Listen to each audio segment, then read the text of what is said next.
नमस्कार विद्यार्थी मित्र हो, गुड मॉर्निंग, शुभप्रभात। आज आपला हा जो सेतू अभ्यासक्रमाचा भाग चालू आहे याच्यासाठी आजचा भाग 9वीच्या विद्यार्थ्यांसाठी आहे। मी मागे 8वीच्या विद्यार्थ्यांसाठी व्हिडिओ टाकले होते। आज 9वीच्या विद्यार्थ्यांसाठी जो भाग दिलेला आहे 45 दिवसांसाठी जो 9वीसाठी अभ्यासक्रम दिलेला आहे, बीजगणित आणि भूमितीसाठी एकत्रित आहे। 45 दिवसात एकत्रित त्याचा अभ्यास आपल्याला करायचा आहे। परंतु माझं असं लक्षात येतं आहे आपला फीडबॅक पाहून, तर आपले जे विद्यार्थी आहेत ते दुर्गम भागातले आहेत। कोणी तांड्या वस्तीवर, पाड्या वस्तीवर, वाड्या वस्तीवर असे आहेत। त्याच्यामुळे आता आपण असं म्हणू शकतो की 2 वर्षापासून कोरोनामुळे आपला संपर्क तुटलेला आहे।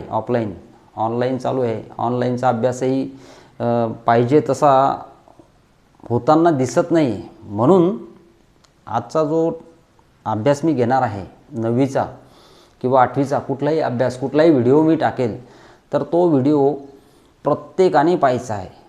कारण की सेतू अभ्यासक्रम हा मूळतःच तुमचा जो बेस आहे, पाया आहे, प्रत्येक विषयाचा जो पाया आहे हा पाया पक्का करणारा आहे। म्हणून असं समजू नका की अभ्यासक्रम जरी 9वीचा असेल तरी तो 10वीवाल्यांनीही पाहू शकतात, 8वीवालेही पाहू शकतात, 7वीवालेही पाहू शकतात। 7वीचा व्हिडिओ असेल तो 10वीवालेही पाहू शकतात। म्हणून तुम्ही माझा व्हिडिओ टाळू नका, कारण की याच्यामध्ये तो भाग जर तुम्हाला येत असेल तर तुम्ही तो सोडून द्या। परंतु तुम्हाला पाहिल्यानंतर जर समजत असेल की याच्यामुळे आपलं ज्ञान वाढणार आहे, हा भाग आपल्याला येत नाही, समजत नाही, तर तो समजून घ्या, कारण की हा बेस आहे। म्हणून जो व्हिडिओ आहे मी असं म्हणेल की तो इयत्तेपुरता फक्त दिलेला आहे, नॉमिनल।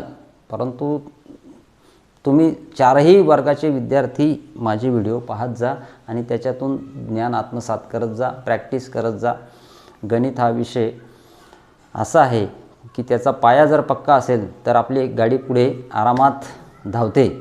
म्हणून आज आपला जास्त वेळ न घेता मी इयत्ता 9वीचा जो सेतू अभ्यासक्रमाचा भाग आहे दिलेला 45 दिवसाचा, तर त्याच्यातला पहिला भाग आहे तुमचा 9वीच्या विद्यार्थ्यांचा संख्यांच्या जगात आपण जाणार आहोत। तर याची सुरुवात आपण पाहतो की संख्यांची सुरुवात, संख्या ज्ञानाची सुरुवात आपल्याला लहानपणापासूनच होते। लहानपणापासूनच आपल्याला शिकवलं जातं 1 2 3 4, आपणही म्हणत असतो 1 2 3 4। तिथून आपली सुरुवात होते गणिताशी।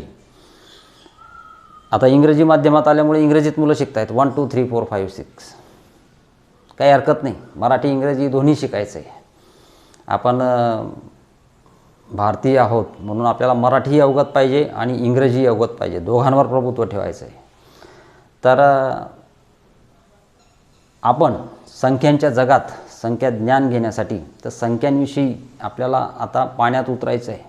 तर याचा जो पाया आहे तो पाया आपण घेणार आहोत आधी, संख्यांचा, संख्यांविषयी ज्ञानाचा पाया काय, तर आपण अभ्यासलेलं आहे की संख्या म्हटल्यावर सुरुवात होते 1 2 3 4।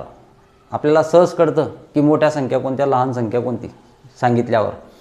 जर आपल्याला सांगितलं कोणी की 2 आणि 4 याच्यामध्ये मोठी संख्या कोणती, तर लगेच चटकन उत्तर द्याल 4 मोठी आहे, 2 लहान आहे। 2पेक्षा लहान कोणती संख्या, तुम्ही चटकन उत्तर द्याल 1 लहान आहे। 1पेक्षा लहान संख्या सांगितली तरी उत्तर तुमच्याजवळ तयार आहे। 1पेक्षा लहान संख्या 0, 0 ही संख्या आहे। 1पेक्षा लहान म्हणजेच 0पेक्षा सर्व संख्या मोठ्या आहेत, सांगता येतील आपल्याला मोठ्या संख्या। 1 2 3 4 5 6 7 8 100पर्यंत म्हणू। 100 नंतर 101 आली, 101 पासून 200 पर्यंत, 200 नंतर 300 400, अशा ह्या संख्या ज्या आहेत ह्या अनंत आहेत, मोठ्या संख्या, 1पेक्षा 1 मोठी। त्याचप्रमाणे 0पासून सुरुवात केली होती आपण। मग आता मी तुम्हाला प्रश्न करतो की 0पेक्षा लहान संख्या कोणती, तर काही विद्यार्थी म्हणतील की 0पेक्षा लहान संख्या नाही, असे उत्तर असू शकतं काही विद्यार्थ्यांचं। काही विद्यार्थी म्हणतील हो आहे, 0पेक्षाही लहान संख्या असतात। तर नेमकं याचं उत्तर काय, असतात की नाही, तर शून्यापेक्षा लहान, जसं आपण पाहिलं की शून्यापेक्षा मोठ्या अनंत संख्या आहेत, तशा शून्यापेक्षा लहानसुद्धा अनंत संख्या आहेत. तर आज आपण ह्या संख्यांविषयीचं प्राथमिक ज्ञान आपण जाणून घेणार आहोत आणि त्याच्यातला लहान मोठेपणाही आपण समजून घेणार आहोत. त्यासाठी आपण फळ्यावर एक सरळ रेषा काढलेली आहे. तर याच्यासाठी ही सरळ रेषा समजून घेण्यासाठी सुरुवातीला तुम्ही माझ्या शरीराचा उपयोग करू शकतात. जसं मला 2 हात आहेत, माझा हा उजवा हात, हा डावा हात आणि मध्यभागी हे माझं धड, हे म्हणजे शून्य, मी म्हणजे शून्य उभा आहे मध्ये, आणि माझा उजवा हात म्हणजे या दर्शवतील धनसंख्या वाढत जाणाऱ्या, मी शून्यमध्ये, शून्यापेक्षा सर्व मोठ्या संख्या माझ्या उजव्या हाताकडे, आणि शून्य मी आहे तर माझ्या डाव्या हाताकडे शून्यापेक्षा लहान संख्या असतील. डाव्या हाताकडे शून्यापेक्षा लहान संख्या, उजव्या हाताकडे शून्यापेक्षा मोठी संख्या. आता हे जसं दोन्ही हात केल्यानंतर तुम्हाला एक सरळ रेषा मिळते. या सरळ रेषा म्हणजेच उजवा हात म्हणजे धनसंख्या, मध्ये मी शून्य आणि डाव्या हाताकडे लहान संख्या, शून्यापेक्षा लहान संख्या. तर ही जी सरळ रेषा मिळालेली आहे हातांची, तीच सरळ रेषा मी फळ्यावर काढलेली आहे आणि जिला म्हटलं जातं संख्या रेषा. हिचा अभ्यास आज आपण करणार आहोत, संख्या रेषेचा. तर ही रेषा काढलेली आपल्याला दिसते. ह्या रेषेवर दोन्हीकडे बाण आहेत. हे बाण काय दर्शवतात? जर ह्या संख्या रेषेवर मी अंदाजे हा मध्यबिंदू घेतलेला आहे, हा मध्यबिंदू दर्शवतो 0 आणि याच्या उजव्या बाजूला ही संख्या रेषा आहे अनंतापर्यंत. बाण म्हणजे इकडे अनंतापर्यंत जाते, डाव्या बाजूला अनंतापर्यंत जाते. तर ही संख्या रेषा कशी काढलेली आधी ते जाणून घेऊ. एक मी सरळ रेषा काढली, तिला बाण दिले, त्या रेषेच्या मध्यभागी एक बिंदू घेऊन, हा बिंदू घेऊन त्या बिंदूला 0 ह्या अंकाने दर्शवलं. त्यानंतर मी ह्या संख्या रेषेवर उजव्या बाजूला पट्टीमध्ये, तुमच्या कंपासमध्ये जी पट्टी असते त्या पट्टीवर तुम्हाला सेंटीमीटर, इंच, खाली इंचमध्ये, वरती सेंटीमीटरमध्ये खुणा केलेल्या असतात आणि प्रत्येक खुणेवर तुम्हाला मार्किंग दिलेली आहे. 0 पासून सुरुवात होते, 1 सेंटीमीटर, 2 सेंटीमीटर, 3 सेंटीमीटर, 4 सेंटीमीटर. तर प्रत्येक संख्या ही सारख्याच अंतरावर आहे पट्टीवर, स्केलवर. तर मी ह्या स्केल पट्टीचा वापर करून मी शून्यावर ह्या पट्टीचा 0 ठेवून सारख्याच अंतरावर या खुणा केलेल्या दिसत आहेत तुम्हाला, सारख्याच अंतरावर. यांच्यातलं अंतर जे आहे, 2 खुणांमधलं अंतर हे सारखंच आहे. सारख्या अंतरावर मी बिंदू, या रेषेवर बिंदू काढून घेतले. 2, 3, 4, 5, 6, 7 हे बिंदू काढलेले आहेत. तेवढ्याच अंतराने मी या संख्या रेषेवर डाव्या बाजूला बिंदू काढून घेतलेले दिसत आहेत. 0, त्याच्यानंतर एक पहिला बिंदू, दुसरा बिंदू, तिसरा बिंदू, चौथा बिंदू, 5वा बिंदू, 6वा बिंदू. तुम्ही कुठलंही अंतर घ्या, बिंदूंमधलं अंतर तुमच्या पद्धतीने ठरवा. तुम्ही 2 सेंटीमीटर मिळून एक बिंदू घ्या किंवा 1 सेंटीमीटरला एक बिंदू द्या.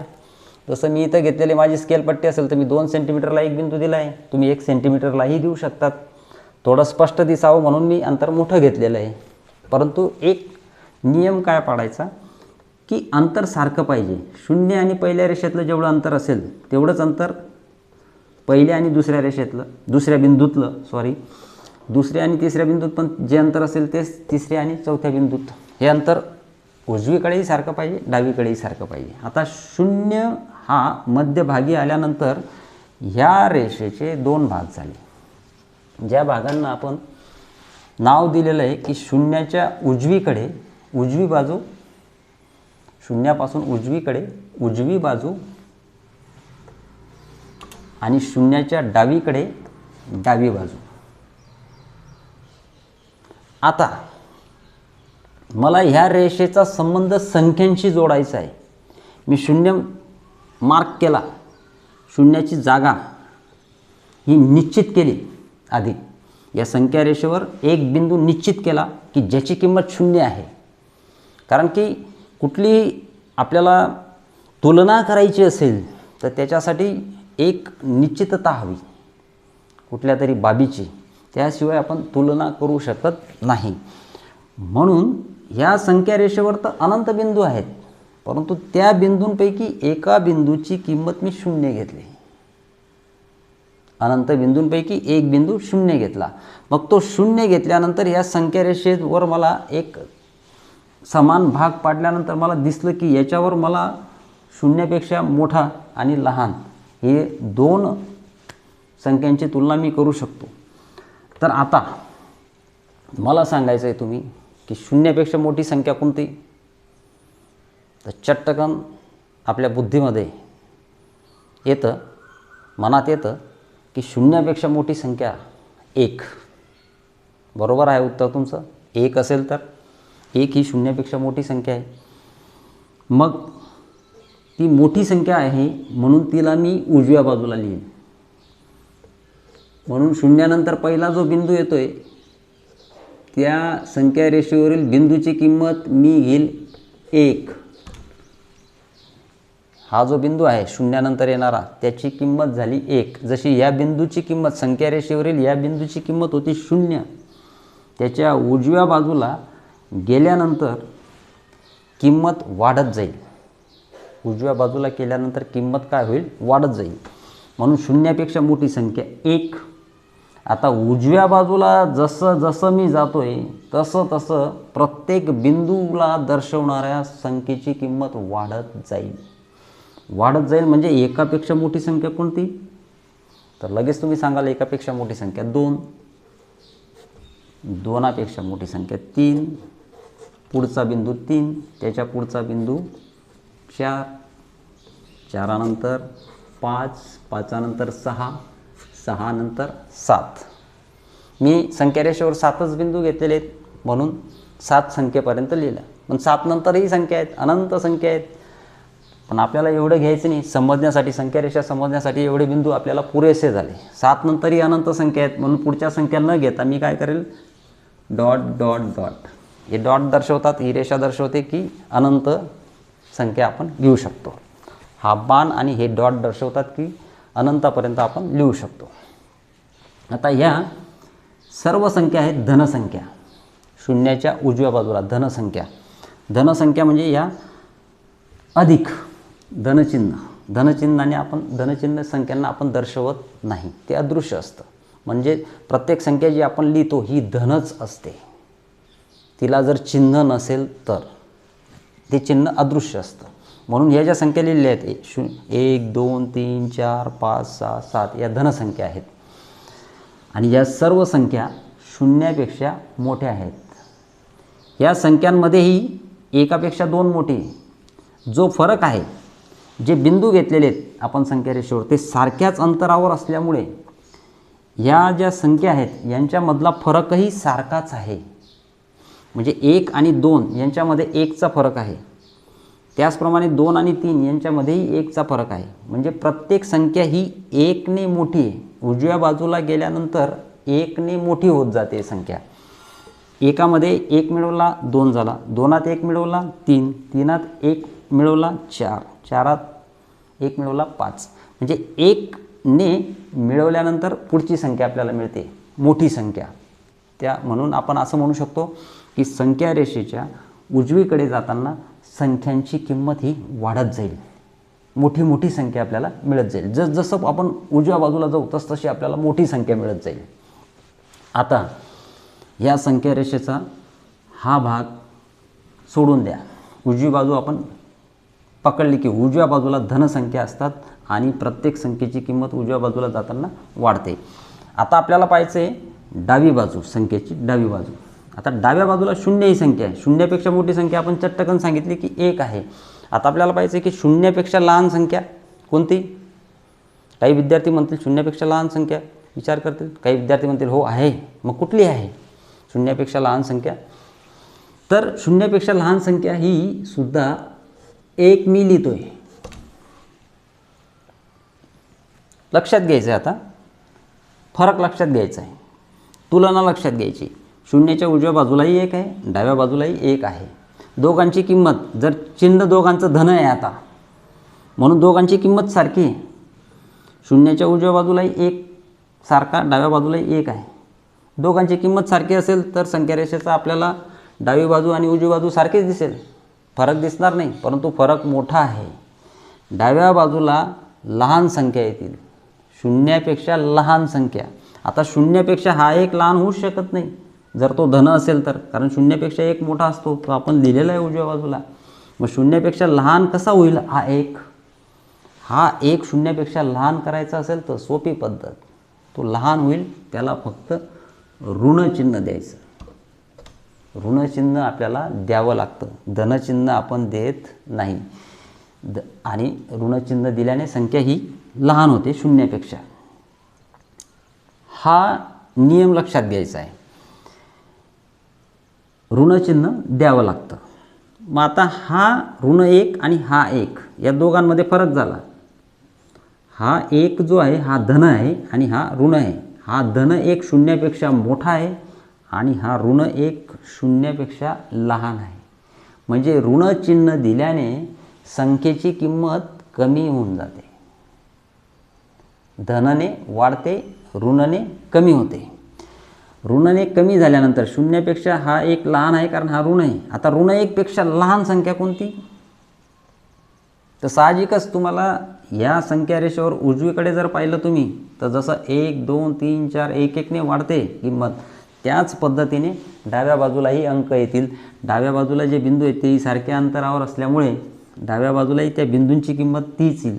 ऋण 1 नंतर ऋण 1 पेक्षा लहान संख्या, ऋण 2 पुढचा बिंदू, ऋण 3 पुढचा बिंदू, ऋण 4 पुढचा बिंदू, ऋण 5. ऋणचिन्ह द्यायचं विसरायचं नाही. ऋण 5 पेक्षा लहान ऋण 6, ऋण 6 पेक्षा लहान ऋण 7. आता लहान संख्याही अनंत आहेत डाव्या बाजूला, म्हणून मी इथं डॉट डॉट डॉट करेल. हा बाणही दर्शवतोय की ही संख्या अनंत आहे, याच्यावर अनंत बिंदू आहेत. त्याचप्रमाणे अनंत संख्या आपण घेऊ शकतो, ऋणसंख्याही अनंत आहेत. तर आपल्याला फरक लक्षात येईल. शून्य मध्यभागी आहे, म्हणून शून्य ही संख्या मध्यभागी असल्यामुळे त्याच्या उजव्या बाजूला सर्व धनसंख्या आहेत, डाव्या बाजूला सर्व ऋणसंख्या आहेत. उजव्या बाजूला सर्व मोठ्या संख्या आहेत शून्यापेक्षा, डाव्या बाजूला सर्व लहान संख्या आहेत. आणि शून्य ही संख्या अशी आहे की धनही नाही आणि ती ऋणही नाही, तिला कुठलंही चिन्ह नाही आहे, ती फक्त शून्य आहे. तिच्यावरून आपण तुलना करू शकतो लहान मोठेपणाचा संख्यांच्या, की शून्याच्या उजव्या बाजूला धनसंख्या, डाव्या बाजूला ऋणसंख्या. शून्याला मात्र कुठलंही चिन्ह नाही, ती धन किंवा ऋण नाही. आता ही संख्या रेषा समजून घेण्यासाठी अजून आपण थोडंसं संख्या रेषेवरच्या संख्यांचा अभ्यास करू, थोडा लहान मोठेपणा ठरवण्यासाठी. तर याच्यात आपण एक पाहू. तुम्ही कुठलाही बिंदू घ्या संख्या रेषेवरचा. उदाहरणार्थ मी उजव्या बाजूचा एक बिंदू घेतो. आता हे तर पाहिलं आपण, हा एक बिंदू घेतला शून्याचा बिंदू. तर शून्याचा बिंदू घेतल्यानंतर शून्यापासून उजवीकडे सगळ्या मोठ्या संख्या आहेत, वाढत जातात किमती, डाव्या बाजूला लहान होत जातात. परंतु मी शून्य न घेता कुठलाही एक बिंदू घेईल. तुम्ही कुठलाही बिंदू घ्या, 1चा घ्या, 2चा घ्या, 3चा घ्या, 4चा घ्या, कुठलाही घ्या. आता मी अंदाजे 4 या संख्येचा बिंदू घेतला, हा बिंदू घेतला. मी समजा याला नाव दिलं ए बिंदू. जो बिंदू ए बिंदू आहे, हा ए बिंदू कोणती संख्या दर्शवतो? 4. तर ह्या ए बिंदूपासून मी सुरुवात करेल उजवीकडे. तर मी ए बिंदूपासून उजवीकडे जाईल तर मला मोठ्या संख्या मिळतील, 4पेक्षा मोठ्या संख्या मिळतील. आणि मी डावीकडे जाईल तर लहान संख्या मिळतील. म्हणजे 4च्या उजवीकडे गेलो तर 5 मोठी आहे, 4च्या डावीकडे गेलो तर 3 मोठी आहे. म्हणजे संख्या रेषेवर तुम्ही कुठल्याही बिंदू घेतला, त्याच्या उजवीकडे गेलात तर मोठ्या संख्या मिळतील, डावीकडे गेलात तर लहान संख्या मिळतील. एक लक्षात घ्यायचं, उजवीकडे मोठी संख्या, डावीकडे लहान संख्या. किंवा उजवीकडे जाताना किंमत वाढेल संख्यांची, डावीकडे जाताना संख्यांची किंमत कमी होईल. आता मी त्याच पद्धतीने इकडे घेतो. मी इकडेही हा 4 घेतो, परंतु हा 4 ऋण 4 आहे. या बिंदूला नाव देतो मी बी बिंदू. आता संख्या रेषेवरील हा बिंदू आहे बी आणि त्याची किंमत आहे ऋण 4.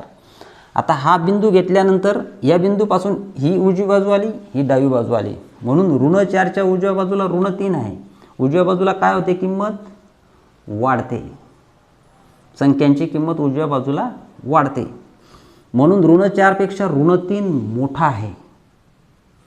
जरी दिसायला 4पेक्षा 3 लहान असला, परंतु ऋण चिन्हामुळे त्या ऋण 3ची किंमत वाढून जाते, किंवा तो 4पेक्षा मोठा आहे. ऋण 3, ऋण 4पेक्षा ऋण 3 मोठा, आणि ऋण 4पेक्षा ऋण 5 हा लहान आहे, कारण तो डाव्या बाजूला आहे.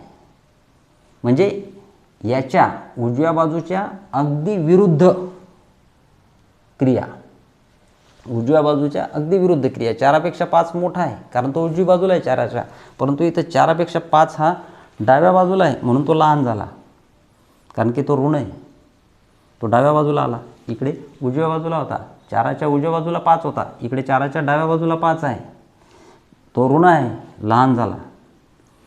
5च्या डाव्या बाजूला 6 आहे, ऋण 6, तो ऋण 5पेक्षा ऋण 6 लहान, ऋण 6पेक्षा ऋण 7 लहान. जसं जसं डाव्या बाजूला जाऊ तसतशी किंमत ही लहान लहान होत जाईल, आणि जसजसं उजव्या बाजूला जाऊ आपण तसतशी किंमत ही वाढत जाईल.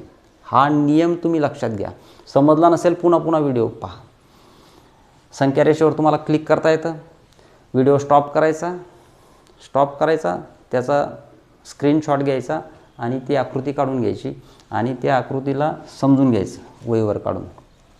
त्यानंतर आपण पाहतोय की धन आणि ऋण या चिन्हांमुळे संख्यांचा लहान मोठेपणा हा संख्या रेषेवर आपल्याला स्पष्टपणे दिसतोय. आता हा लहान मोठेपणा ठरवण्यासाठी आपण पाहणार आहोत, एक चिन्ह वापरायचो आपण.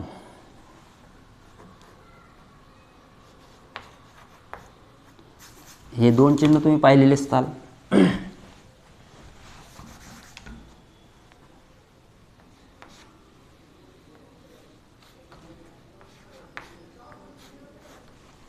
या पद्धतीचे 2 चिन्ह अभ्यासलेले आहेत. आता हे जे चिन्ह आहे याला म्हणतो आपण च्यापेक्षा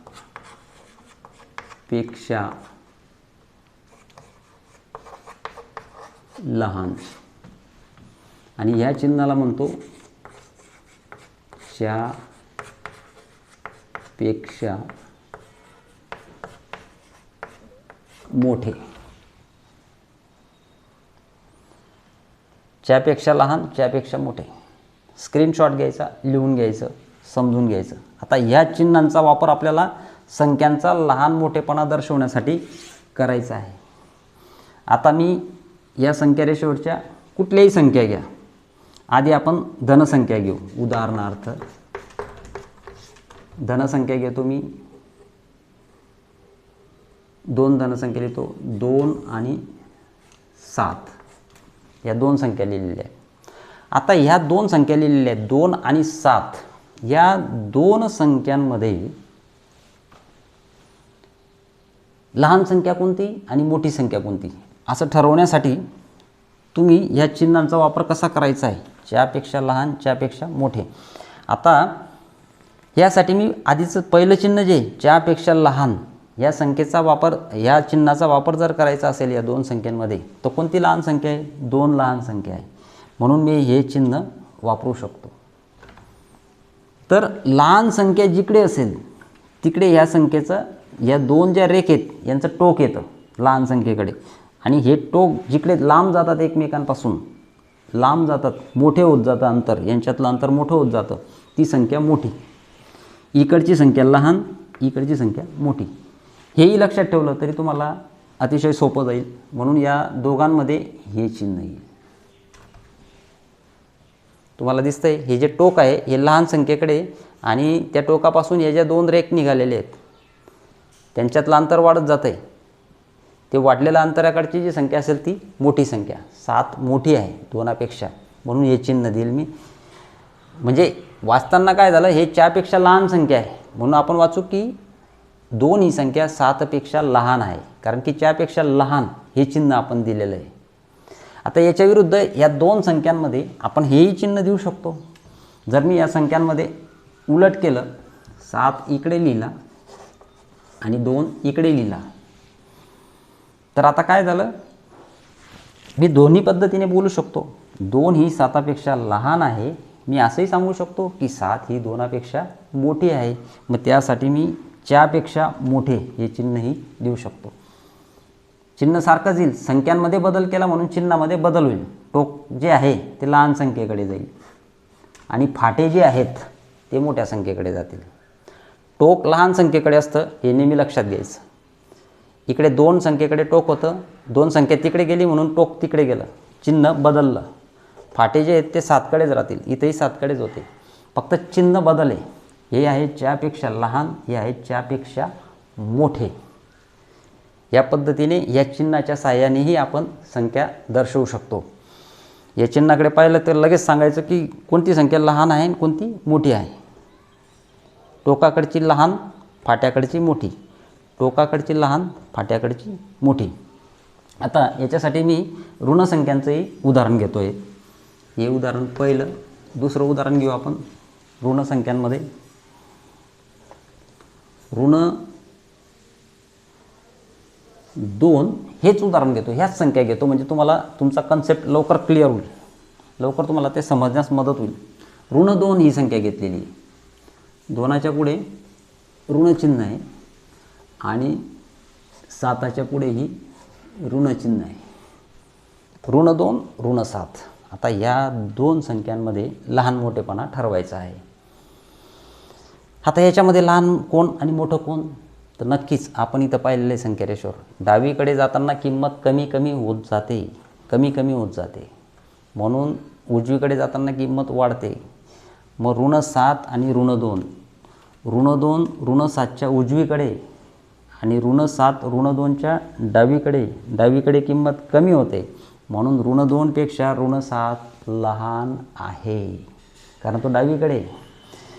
ऋण 2पेक्षा ऋण 7 काय आहे, लहान आहे, म्हणून मला च्यापेक्षा लहान हे चिन्ह द्यायचं आहे. तर मी याला इथं देताना च्यापेक्षा मोठं चिन्हही मी देऊ शकतो, कारण की मोठी संख्या आधी लिहिलेली, आधी जी संख्या लिहिलेली ती मोठी आहे, ही लहान आहे, म्हणून पहिली संख्या मोठी असल्यामुळे च्यापेक्षा मोठा हे चिन्ह दिलं. आणि ऋण 7 आणि ऋण 2 यांची तुलना करताना ऋण 7 पहिली संख्या आहे, म्हणून पहिली संख्या ऋण 7 ही संख्याची तुलना आपण ऋण 2शी करतोय, दुसरी संख्या ऋण 2 आहे. मग या 2 संख्येची तुलना करताना ऋण 7 पहिली आल्यामुळे मी तुलना पहिलीची दुसरीशी करेल. ऋण 7 मोठी का लहान आहे, नाही, ऋण 7 लहान आहे, पहिली संख्या दुसऱ्या संख्येपेक्षा लहान आहे, म्हणून च्यापेक्षा लहान हे चिन्ह मी इथं देईल. तुम्हाला याच्याने कळेल, या चिन्हांनी कळेल तुम्हाला. जिकडे टोक असतं तिकडची संख्या लहान असते, जिकडे फाटे असतात ती मोठी असते. म्हणून इथं स्पष्टपणे दिसतं आहे फाट्यांकडची संख्या ऋण 2 आहे म्हणून ऋण 2 मोठी आहे, टोकाकडची संख्या 7 ऋण 7 आहे म्हणून ती ऋण 7 लहान आहे, ऋण 7 लहान आहे, ऋण 2 मोठी आहे. या पद्धतीने लहान मोठेपणा संख्यांचा आपण ठरवू शकतो. शून्याला मात्र कुठलंही चिन्ह नाही आहे. तर ह्या पद्धतीने आपण आजच्या तासाला ही संख्या रेषा आणि संख्यांविषयीचं ज्ञान समजून घेतलेलं आहे की शून्यापेक्षा मोठ्या संख्या कशा असतात, लहान संख्या कशा असतात, ऋण संख्यांची किंमत लहान लहान कशी होत जाते, हा भाग आपण समजून घेतलेला आहे. यानंतर मी तुम्हाला 3 प्रश्न देईल. त्या 3 प्रश्नांची उत्तरही तुम्ही लिहायची आहेत. याचा स्क्रीनशॉट घ्यायचा आणि हे तुम्ही वहीवर लिहून काढायचं आणि लिहिल्यानंतर मी जे प्रश्न देईल त्या प्रश्नांची उत्तरं लिहिल्यानंतर त्या पेजचा फोटो काढायचा आणि तो सेंड करायचा. मी सांगतोय हा 7वी ते 10वीपर्यंत सर्व इयत्तेसाठी हा टॉपिक महत्त्वाचा आहे, हा पाया आहे गणिताचा. म्हणून सगळ्यांनी संख्यांच्या जगात या घटकामध्ये आपल्या जेवढ्या तासिका होतील, 4 हो 5 हो, जेवढ्या तासिका होतील या सर्व तासिका सर्व विद्यार्थ्यांनी अभ्यासाच्या. ज्या तासाला जो भाग झाला त्याचा वहीवर लिहायचं आणि त्याचा फोटो काढून पाठवायचा. आणि ती वहीसुद्धा नंतर तुम्हाला जमा करायची आहे. शाळा जेव्हा आपली ऑफलाईन सुरू होईल किंवा आम्ही तुम्हाला भेटीसाठी गावांवर येणारच आहोत वेळोवेळी आता, तर त्यावेळेस तुमच्याशी संपर्क झाल्यानंतर तुमचा झालेल्या अभ्यासाची वही जमा करायची. तर आजचा हा भाग झालेला आहे. या भागामध्ये तुम्हाला काही शंका असेल, जो भाग समजलेला नसेल तो फोनवर कळवायचं. आपण त्याच्या शंका आणि निरसन आपण करत राहू पुढच्या तासाला. हे लिहून घ्यायचं आहे तुम्ही स्क्रीनशॉट काढून.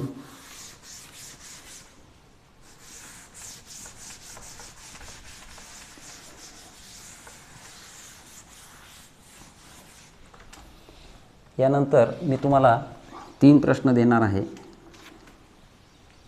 त्या 3 प्रश्नांची उत्तर लिहायची. आजचा जो अभ्यास आपण पाहिला त्याच्यावर आधारित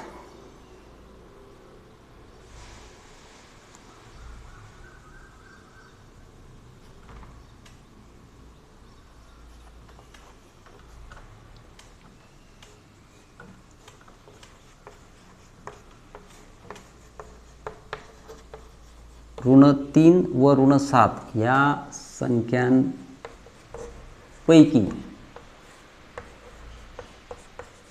मोठी संख्या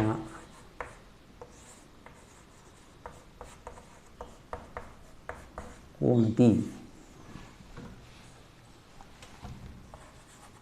याचं उत्तर लिहायचं आहे आणि ते चिन्हानेही दाखवण्याचा प्रयत्न करायचा आहे.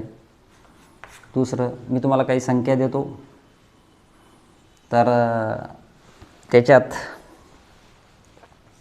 चढता क्रम आणि उतरता क्रम तुम्हाला लिहायचा आहे. आता त्याच्यासाठी या दुसऱ्या प्रश्नाचं उत्तर देण्यासाठी तुम्हाला संख्यारेषा मदत करेल. चढता क्रम आणि उतरता क्रम. आता तुम्ही जर पाहिलं 0 ही जर घेतली तर उजवी बाजू ही चढती, डावी बाजू ही उतरती. मी बी बिंदू जर घेतला तर बी बिंदूपासून जर उजवीकडे गेलो तर चढता क्रम आहे. चढता क्रम म्हणजे किंमत वाढत जाते संख्यांची. उतरता क्रम म्हणजे किंमत कमी कमी होत जाईल. अतिशय सोप्या पद्धतीने समजायचं. हा ए बिंदू जर घेतला, 4 ही संख्या घेतली तर उजव्या बाजूला चढता क्रम आहे, म्हणजे संख्यांची किंमत वाढत जाते. 4पेक्षा 5 मोठी, 5पेक्षा 6, 7 मोठी. डाव्या बाजूला उतरता क्रम म्हणजे 4पेक्षा 3 लहान, 2 लहान, 1 लहान. या पद्धतीने उतरता क्रम आहे. तर त्या क्रमाने तुम्ही संख्या लिहायच्या आहेत.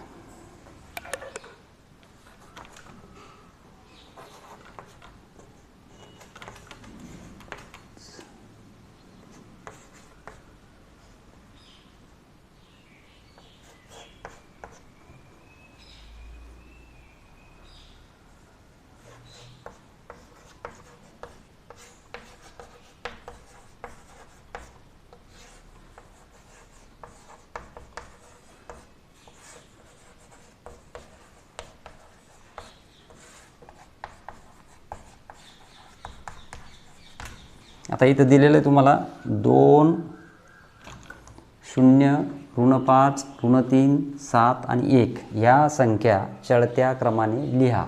चढत्या क्रमाने लिहा म्हणजे तुमची जी पहिली संख्या येईल या संख्यांपैकी, या 6 संख्यांपैकी पहिली संख्या जी लिहाल ती सर्वात या 6 संख्यांमध्ये लहान असेल, मग तिच्यापेक्षा मोठी संख्या, मग तिच्यापेक्षा मोठी, आणि जी 6वी संख्या येईल ती या संख्यांमधली सगळ्यात मोठी संख्या असेल. या पद्धतीने या संख्यांचा क्रम लिहायचा आहे आणि त्याचा फोटो काढून टाकायचा आहे. मी 2च प्रश्न देतो आज आणि आपला टॉपिक आजचा इथंच संपवतो. तरी मला आशा आहे की तुम्ही हे व्हिडिओ पाहाल, 7वी ते 10वीचे विद्यार्थी सर्व, आणि याच्यावर आलेल्या शंकांचं निरसन तुम्ही लगेच करून घ्याल आणि याचा स्क्रीनशॉट काढून तुमच्या वहीचा फोटो काढून मला तुम्ही पाठवाल. तरी आजचा भाग आपण इथंच संपवू. या संख्यांच्या जगतातले 4-5 व्हिडिओ जे होतील ते नियमितपणे पहा, कारण पुढच्या गणिताचा हा पाया आहे. धन्यवाद विद्यार्थी मित्र.